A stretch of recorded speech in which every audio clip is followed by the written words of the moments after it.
Hello mga guys, except sa mga tik-tik nga nagatik-tik dito sa bintana guys. Ay, anong oras na ito guys? Oh, time check. Alas 10:46 ng gabi. Nagbabox ako dito guys. Ayan na yung box ko guys. Puno na. Okay na. Kung kailan minadali ko, tumawag si Ajushi na kukuha ng box. Wala na daw siyang oras. Nilamig na siguro yung itlog niya kasi taglamig na. So, next week na daw kukunin yung box mga guys. Okay lang. Importante na ayos ko na ulit. Kinuha na dapat yung kanina guys. Kaso pagbaba na wasdak ng bulit niya. Ayun.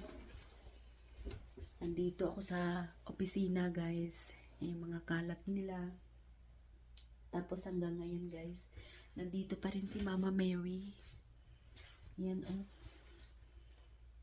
Yan. Yung dating Koreano na nagtatrabaho dito mga guys. Oh, mag-iisang taon na ako dito mga guys, hindi binabalikan.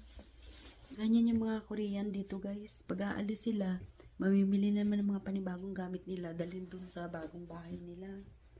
Marami silang pera eh. Tapos alam niyo ba guys, ang sama ng tingin ko kay Mama Mary. Parang gusto ko siyang i-box. Kaso lang, si Mama Mary nga siya, di ba? Ayan siya mga guys, oh. Ka-beauty-beauty niya. Ayan. Sorry Mama Mary, nag-isip ako ng hindi maganda. Still, anghel mo pa rin talaga ako.